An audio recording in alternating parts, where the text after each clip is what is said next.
Et si je vous disais qu'il existe un seul livre de la Bible, spécifiquement rédigé dans l'unique but de conduire les âmes au salut éternel?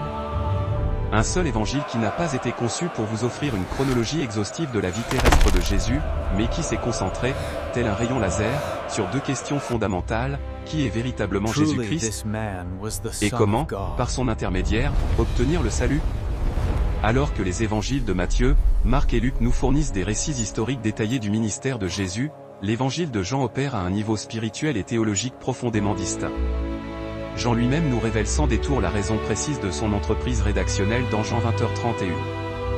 Mais ceci a été écrit afin que vous croyiez que Jésus est le Christ, le Fils de Dieu, et qu'en croyant, vous ayez la vie en son nom. Avez-vous saisi l'essence de cette déclaration? Jean a mis en forme tout son évangile avec une seule et unique intention: vous amener à la foi, pour que vous ayez la vie éternelle. Chaque miracle qu'il a choisi de consigner, chaque dialogue qu'il a inclus, chaque enseignement qu'il a préservé a été sélectionné de manière chirurgicale dans le but précis de vous guider vers le salut par la foi en Jésus-Christ.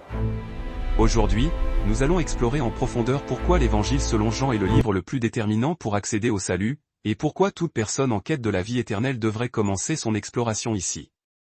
À la fin de ce message, vous comprendrez pourquoi l'Évangile de Jean a mené plus d'individus à la rencontre du Christ que n'importe quel autre écrit biblique. Avant de commencer notre étude, je vous invite sincèrement à cliquer sur le bouton d'abonnement pour que nous puissions continuer à approfondir ensemble la parole de Dieu et fortifier notre marche avec le Christ.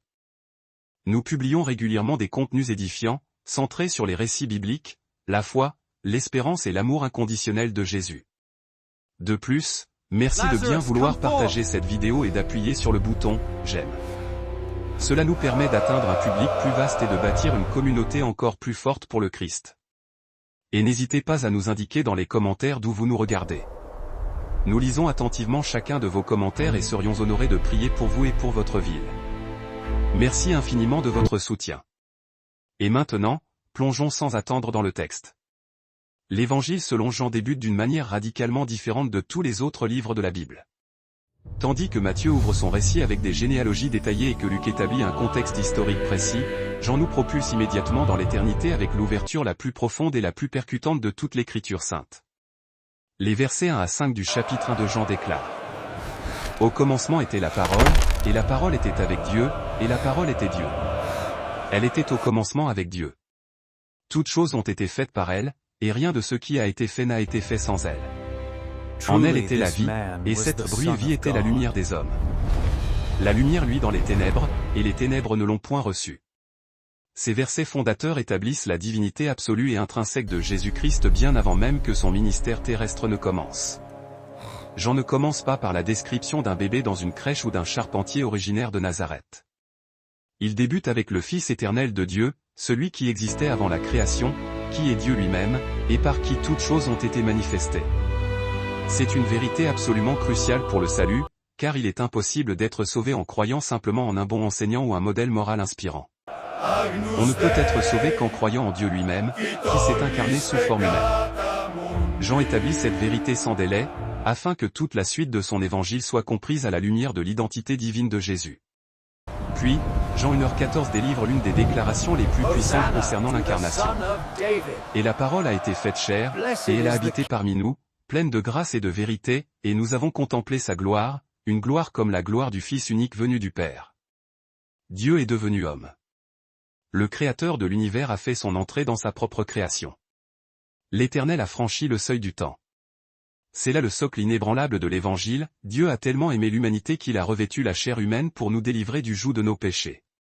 Bien que les autres évangiles attestent indirectement de cette vérité, Jean la proclame avec une clarté limpide dès le tout premier instant. Il veut que vous sachiez, au-delà de tout doute possible, que Jésus est à la fois pleinement Dieu et pleinement homme, et que cette double nature est absolument indispensable pour le salut. C'est à cet instant que le génie de Jean en tant qu'évangéliste devient manifeste.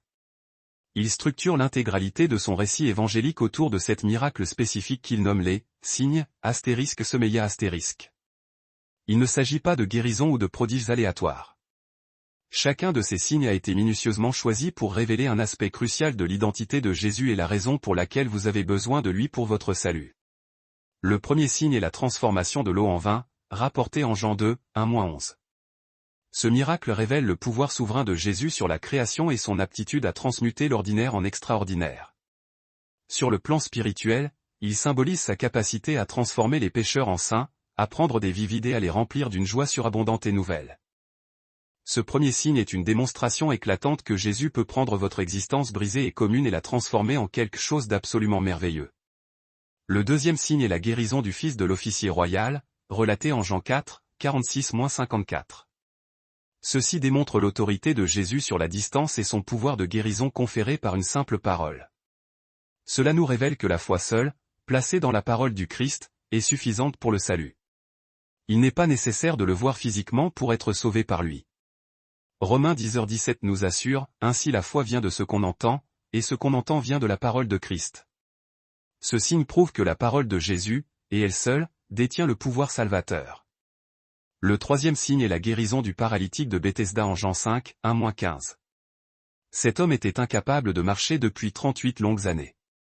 Cette guérison met en lumière le pouvoir de Jésus sur le temps et sur les circonstances les plus tenaces. Peu importe depuis combien de temps vous êtes prisonnier du péché, peu importe à quel point votre situation semble désespérée, Jésus a le pouvoir de vous libérer instantanément. Que vous soyez enchaîné depuis 38 ans ou 38 minutes, Jésus peut briser ces liens en un seul instant. Le quatrième signe est la multiplication des pains pour nourrir les 5000 personnes, en Jean 6, 1-14. Ce miracle révèle Jésus comme étant le pain de vie, celui qui rassasie la faim spirituelle. De même que le pain physique soutient la vie corporelle, Jésus est le garant de la vie éternelle. Vous ne pouvez pas subsister spirituellement sans lui. Plus loin dans ce chapitre, Jésus déclare au verset 35, « Je suis le pain de vie. Celui qui vient à moi n'aura jamais faim, et celui qui croit en moi n'aura jamais soif. » Le cinquième signe est la marche sur l'eau, en Jean 6, 16-21. Ceci illustre la souveraineté de Jésus sur la nature et sa capacité à apaiser les tempêtes de l'existence. Lorsque vous êtes sur le point de vous noyer dans le péché et la peur, lorsque les vagues de la vie vous submergent, Jésus peut intervenir dans votre situation impossible et vous apporter la paix. Il ne se contente pas de calmer les tempêtes extérieures, il apporte une paix intérieure que le monde ne peut offrir. Le sixième signe est la guérison de l'homme né aveugle, en Jean 9, 1-41. Ceci est l'une des images les plus puissantes du salut dans toute l'Écriture. L'homme est né aveugle, tout comme nous naissons spirituellement aveugles à cause du péché. Jésus lui a donné la vue, de même qu'il ouvre nos yeux spirituels pour que nous puissions voir la vérité et être sauvés. 2 Corinthiens 4h4 explique que, le Dieu de ce siècle a aveuglé l'intelligence des incrédules. Seul Jésus peut ôter cette cécité. Le septième signe est la résurrection de Lazare, en Jean 11, 1-44. C'est le signe suprême, désignant clairement le salut. Lazare était mort depuis 4 jours. Il était au-delà de toute aide humaine, son corps entamait le processus de décomposition. Mais lorsque Jésus a parlé, la mort elle-même a dû obéir. Cela prouve que personne n'est trop éloigné ou perdu pour être sauvé. Même ceux qui sont spirituellement morts et Éphésiens 2h nous dit que nous étions tous morts par nos fautes et par nos péchés peuvent être ressuscités à une vie nouvelle par la foi en Christ. Chacun de ces 7 signes a été spécifiquement choisi par Jean pour révéler le pouvoir salvateur de Jésus. Ce ne sont pas de simples événements historiques, ce sont des illustrations théologiques de la vérité du salut. Ils démontrent que Jésus a autorité sur la création, la distance, le temps, la fin spirituelle, les circonstances, la cécité et même la mort elle-même. S'il peut accomplir tout cela, il peut certainement sauver votre âme. Mais l'aspect peut-être le plus important de l'évangile de Jean pour le salut réside dans les déclarations « Je suis » de Jésus. À cette reprise dans l'évangile de Jean, Jésus emploie cette phrase « Je suis » *ego et mis astérisque en grec, afin de révéler son identité divine et sa capacité absolue à sauver.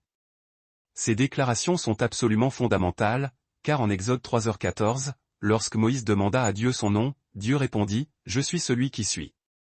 Ainsi, lorsque Jésus dit « Je suis », il utilise le nom divin de Dieu, revendiquant explicitement être Yahvé lui-même. En Jean 6h35, Jésus déclare « Je suis le pain de vie. Celui qui vient à moi n'aura jamais faim, et celui qui croit en moi n'aura jamais soif. » Ceci révèle que Jésus seul est capable de rassasier la faim et la soif spirituelle de l'âme humaine. Aucune religion, aucune philosophie, aucune réussite matérielle, aucune relation interpersonnelle ne peut combler ce vide intérieur. Seul le Christ le peut. Saint Augustin a formulé cette pensée célèbre, « Tu nous as fait pour toi, Seigneur, et notre cœur est inquiet tant qu'il ne repose pas en toi. » En Jean 8h12, Jésus dit, « Je suis la lumière du monde. Celui qui me suit ne marchera point dans les ténèbres, mais il aura la lumière de la vie. L'humanité trébuche dans l'obscurité spirituelle, incapable de trouver par elle-même le chemin qui mène à Dieu. Nous sommes perdus, désorientés, errants sans direction. Mais Jésus est la lumière qui éclaire la voie du salut. Il ne nous montre pas seulement le chemin, il est le chemin. En Jean 10h9, Jésus proclame « Je suis la porte. Si quelqu'un entre par moi, il sera sauvé, il entrera et sortira, et il trouvera des pâturages. » Il n'y a qu'un seul accès au salut, une seule porte vers la vie éternelle, et cette porte est Jésus-Christ. Tout autre chemin mène à la destruction. Toute autre porte est illusoire. Brûle Acte 4h12 déclare « Il n'y a de salut en aucun autre, car il n'y a sous le ciel aucun autre nom qui ait été donné parmi les hommes, par lequel nous devions être sauvés. » En Jean 10h11, Jésus affirme « Je suis le bon berger. » Le bon berger donne sa vie pour ses brebis. Ceci révèle la nature sacrificielle du salut. Jésus n'est pas venu uniquement pour enseigner ou inspirer. Il est venu pour mourir à notre place, pour payer la rançon et la pénalité due à nos péchés. Brûle et Ésaïe 53, 6 avait prophétisé, « Nous étions tous errants comme des brebis, chacun suivait sa propre voie, et l'Éternel a fait retomber sur lui l'iniquité de nous tous. » En Jean 11h25 et 26, Jésus déclare, « Je suis la résurrection et la vie. Celui qui croit en moi vivra, quand même il serait mort, et quiconque vit et croit en moi ne mourra jamais. » Telle est la promesse éclatante de la vie éternelle par la foi en Christ. La mort physique n'est pas la fin pour les croyants. C'est le portail vers une vie éternelle aux côtés de Dieu. Jésus n'a pas simplement prédit sa résurrection, il s'est identifié comme la résurrection personnifiée. En Jean 14h6, Jésus énonce l'affirmation la plus exclusive de toute l'Écriture, « Je suis le chemin, la vérité, et la vie. Nul ne vient au Père que par moi. » Cette déclaration est souvent perçue comme offensante par les mentalités modernes qui souhaitent que toutes les religions mènent à Dieu. Or, Jésus ne laisse aucune place à des chemins multiples. Il est le chemin, la vérité et la vie. Il n'est pas une option parmi d'autres, il est la seule option viable. Bouddha ne peut vous sauver. Mahomet ne peut vous sauver. Les bonnes œuvres ne peuvent vous sauver. Seul Jésus-Christ est en mesure de vous sauver, car lui seul est le chemin, la vérité et la vie. En Jean 15h5, Jésus dit, « Je suis le CEP, vous êtes les sarments.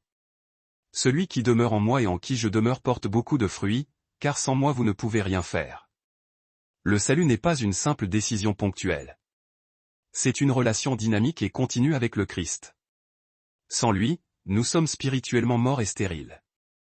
Connectés à lui, nous recevons la vie et produisons un fruit qui rend gloire à Dieu. Abordons maintenant le verset le plus célèbre de toute la Bible, Jean 3h16. « Car Dieu a tant aimé le monde qu'il a donné son Fils unique, afin que quiconque croit en lui ne périsse point, mais qu'il ait la vie éternelle. » Ce seul verset contient l'intégralité du message de l'Évangile. L'amour de Dieu a motivé le salut. Le Fils de Dieu a accompli le salut. La foi en Christ assure le salut. Le résultat est la vie éternelle au lieu de la mort éternelle. Cependant, Jean 3h16 ne peut être compris isolément des versets 17 et 18 qui poursuivent, « Dieu, en effet, n'a pas envoyé son Fils dans le monde pour qu'il juge le monde, mais pour que le monde soit sauvé par lui. Celui qui croit en lui n'est point jugé, mais celui qui ne croit pas est déjà jugé, parce qu'il n'a pas cru au nom du Fils unique de Dieu. » Ces versets rendent le processus de salut d'une clarté absolue. La croyance en Jésus aboutit à la vie éternelle. L'incroyance mène à la condamnation. Il n'y a pas de zone neutre, pas de troisième option, pas de voie alternative. Jean 3h36 renforce cette vérité solennelle, celui qui croit au Fils a la vie éternelle, celui qui ne croit pas au Fils ne verra point la vie, mais la colère de Dieu demeure sur lui. Votre destinée éternelle dépend entièrement de la manière dont vous répondez à l'offre de Jésus-Christ. C'est pourquoi l'évangile de Jean est si vital pour le salut, il rend le choix indéniablement limpide. L'évangile de Jean contient également des dialogues approfondis qui expliquent la nature du salut dans ses moindres détails. La conversation avec Nicodème, au chapitre 3 de Jean, expose la nécessité impérative de naître de nouveau. Jésus dit à ce chef religieux, expert en la loi, que toutes ses connaissances et ses bonnes œuvres ne peuvent le sauver. Il doit être régénéré par l'Esprit de Dieu. Jean 3h3 rapporte les paroles de Jésus, en vérité, je te le dis, si un homme ne naît de nouveau, il ne peut voir le royaume de Dieu. La religion ne peut vous sauver. La moralité ne peut vous sauver. La fréquentation assidue de l'Église ne peut vous sauver. Vous devez expérimenter une renaissance spirituelle grâce à la foi en Christ. Il s'agit d'une œuvre surnaturelle du Saint-Esprit qui vous transforme de l'intérieur.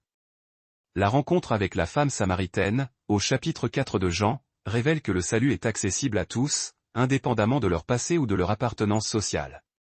Cette femme avait eu 5 maris et vivait maritalement avec un homme qui n'était pas le sien. Elle était une paria sociale, un échec moral, un désastre spirituel. Pourtant, Jésus lui a offert l'eau vive, la vie éternelle par la foi en lui.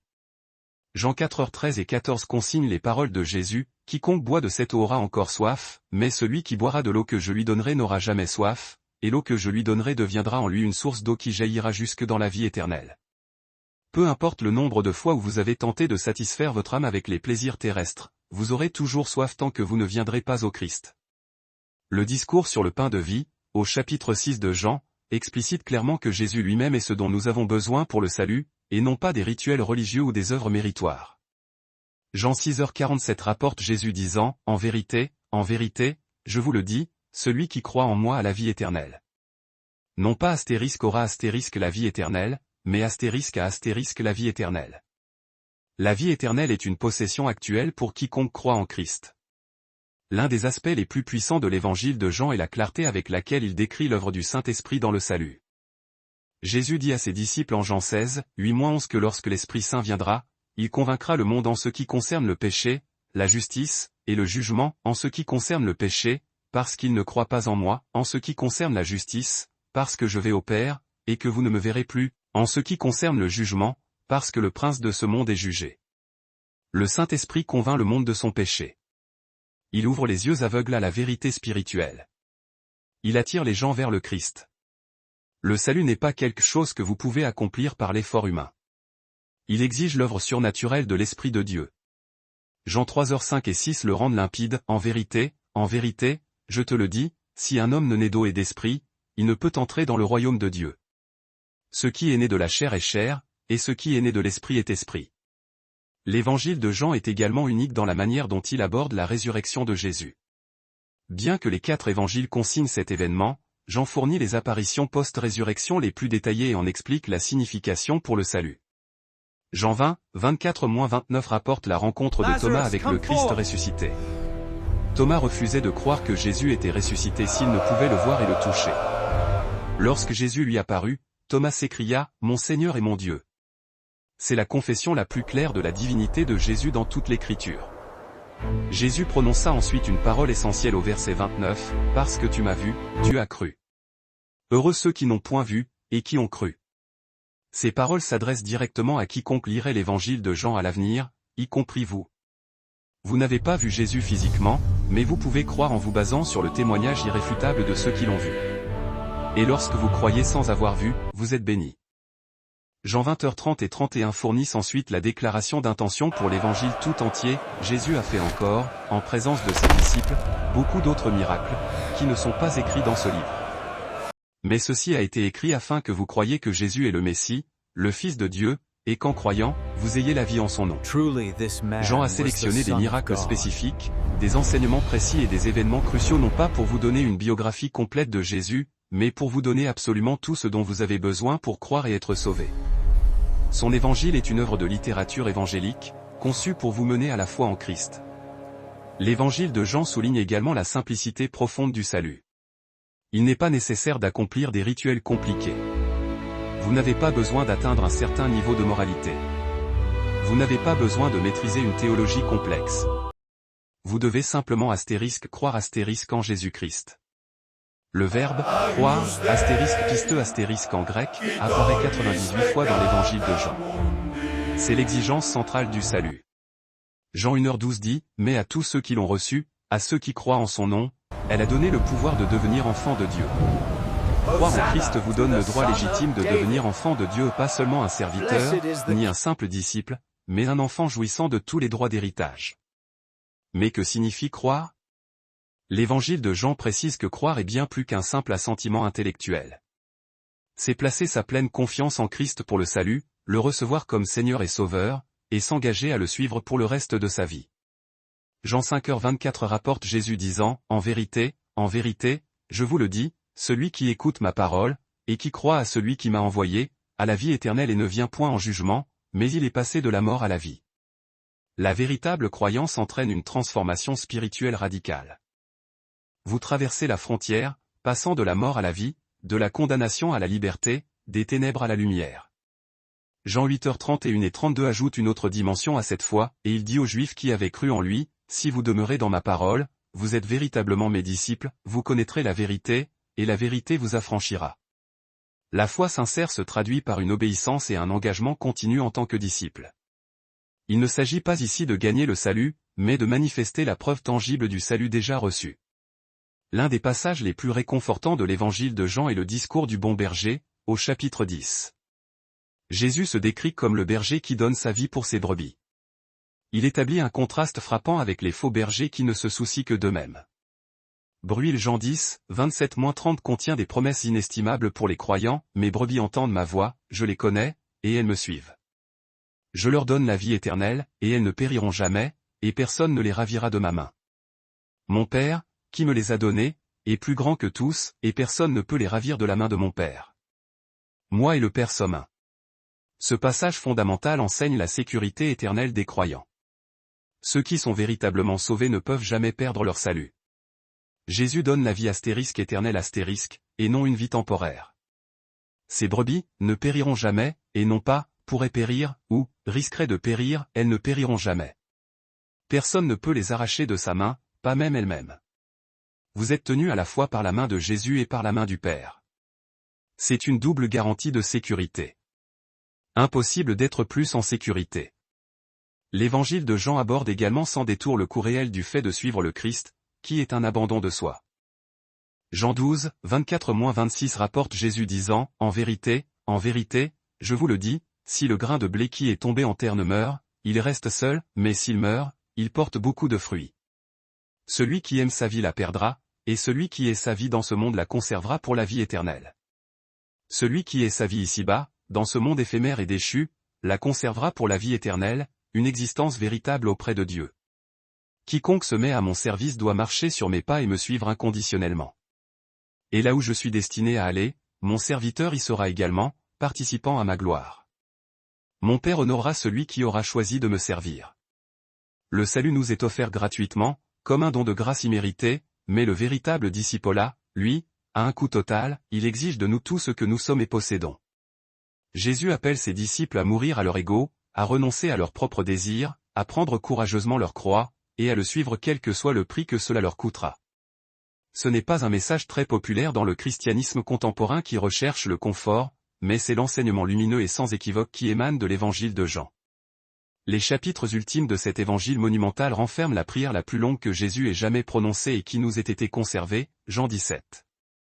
Cette supplique est traditionnellement nommée la prière sacerdotale, car Jésus y intercède comme notre souverain sacrificateur. Il y prie pour la sécurité et la sanctification de ses disciples, et pour tous ceux qui viendraient à la foi grâce à leur témoignage, incluant expressément vous et moi. Jean 17, verset 3, offre une définition tranchée de la vie éternelle, allant bien au-delà de la survie physique. Voici la vie éternelle, qu'ils te connaissent, toi, le seul vrai Dieu, et Jésus-Christ que tu as envoyé. La vie éternelle n'est donc pas uniquement une question de durée infinie, elle est, fondamentalement, une relation. C'est l'accès à une connaissance intime, personnelle et profonde de Dieu, rendue possible uniquement par l'intermédiaire de Jésus-Christ, le chemin, la vérité et la vie. Cette vérité transforme radicalement la perception que nous avons du salut, il cesse d'être une simple transaction visant à éviter la punition, pour devenir une relation vivante et dynamique, il passe d'une sorte d'assurance incendie spirituelle à une intimité éternelle avec le Dieu vivant et souverain de l'univers. Alors, pourquoi l'évangile de Jean est-il le livre le plus crucial pour comprendre et obtenir le salut? Premièrement, parce qu'il a été rédigé spécifiquement dans ce but précis, comme l'atteste l'apôtre lui-même, pour que vous croyiez. Deuxièmement, parce qu'il identifie avec une clarté absolue et une autorité indiscutable l'identité de Jésus en tant que Dieu manifesté dans la chair humaine. Troisièmement, parce qu'il relate les miracles, les signes, qui sont des preuves tangibles et irréfutables de son identité divine. Quatrièmement, parce qu'il contient ces célèbres déclarations, « Je suis », qui dévoilent sa pleine divinité et sa puissance absolue pour sauver. Cinquièmement, parce qu'il inclut le verset sur le salut le plus universellement connu de toute la Bible, Jean 3h16, « Dieu a tant aimé le monde ». Sixièmement, parce qu'il explique la nature du salut à travers des conversations détaillées, théologiquement riches et des enseignements mémorables, Nicodème, la Samaritaine, le pain de vie. Enfin, parce qu'il souligne la simplicité fondamentale de la foi requise, tout en ne minimisant jamais le coût radical et l'exigence totale du discipolat. Si vous aspirez à partager l'Évangile avec quelqu'un que vous aimez, offrez-lui l'Évangile de Jean comme point de départ. Si vous désirez affermir votre certitude d'être sauvé et votre assurance de foi, étudiez l'Évangile de Jean en profondeur et régulièrement. Si vous voulez comprendre profondément qui est Jésus, son rôle central, et pourquoi vous avez désespérément besoin de lui pour être réconcilié avec Dieu, lisez l'Évangile de Jean. Jean a rédigé cet évangile afin que vous croyiez que Jésus est bien le Christ, le Messie attendu, le Fils de Dieu, et qu'en croyant vous puissiez avoir la vie éternelle en son nom. C'est encore aujourd'hui le but éternel de Dieu pour ce livre, que vous veniez à croire et que vous soyez sauvés. La question essentielle demeure donc, avez-vous cru ? Non pas simplement croire que Jésus a existé comme figure historique ou qu'il était un bon maître moral, mais croire profondément qu'il est Dieu incarné, qu'il est mort à la croix pour expier vos péchés et qu'il est ressuscité le troisième jour pour vous offrir la vie éternelle par pure grâce. Jean 5h24 l'énonce avec une clarté implacable, en vérité, je vous le dis, celui qui écoute ma parole et qui croit à celui qui m'a envoyé à la vie éternelle et ne vient point en jugement, car il est passé de la mort à la vie. Si vous croyez véritablement en lui, vous possédez la vie éternelle ici et maintenant. Vos péchés ne seront pas jugés. Vous avez franchi la ligne, passant de l'état de mort spirituelle à la vie abondante. Mais si vous refusez de croire, Jean 3h36 nous lance un avertissement solennel, celui qui croit au Fils a la vie éternelle, celui qui ne croit pas au Fils ne verra pas la vie, mais la colère de Dieu demeure sur lui. L'incrédulité, ce rejet délibéré, vous maintient sous la juste colère de Dieu et vous destine à un jugement éternel. L'évangile de Jean rend ce choix limpide, croyez en Jésus et vivez éternellement dans sa présence. Rejetez Jésus et périssez éternellement. Il n'existe pas de troisième option, pas de zone neutre, pas d'autre voie alternative pour le salut. Prions ensemble. Père Céleste, nous te remercions profondément pour le don de l'évangile de Jean. Merci d'avoir inspiré l'apôtre Jean pour qu'il rédige ce livre spécifiquement dans le but de conduire les âmes perdues au salut. Merci d'avoir rendu le chemin vers la vie éternelle si clair et accessible que toute personne, peu importe son niveau d'éducation, peut le comprendre et y répondre. Seigneur Jésus, nous reconnaissons et confessons que tu es le Fils de Dieu éternel qui s'est fait chair pour nous délivrer de l'esclavage de nos péchés. Nous croyons avec certitude que tu es mort sur la croix comme paiement substitutif parfait pour toutes nos fautes, et que tu es ressuscité le troisième jour, triomphant de la mort et offrant la vie éternelle à tous ceux qui placent leur confiance en toi. Saint-Esprit, nous te prions d'opérer maintenant pour convaincre chaque personne qui écoute ce message de son besoin vital de salut et de réconciliation. Ouvre les yeux spirituellement aveugles afin qu'ils voient la vérité divine. Ramollis les cœurs endurcis afin qu'ils puissent recevoir le message de l'Évangile avec humilité. Attire puissamment les âmes à la foi en Christ avant qu'il ne soit trop tard, car l'heure de la grâce est maintenant. Pour ceux qui ont déjà cru, nous prions que tu fortifies leur assurance du salut. Aide-les à saisir la sécurité éternelle absolue qu'ils possèdent en Christ. Remplis-les d'une joie ineffable et d'une paix profonde qui dépasse toute compréhension, car ils se confient entièrement en toi. Pour ceux qui entendent l'Évangile pour la première fois ou qui ont résisté à ton appel jusqu'à présent, nous prions que ce jour précis soit leur jour de salut. Ne les laisse pas quitter cet instant sans s'être entièrement abandonnés à la Seigneurie de Jésus-Christ. Nous te prions également pour que tu nous donnes la hardiesse et le courage de partager les vérités fondamentales de l'Évangile de Jean avec notre entourage.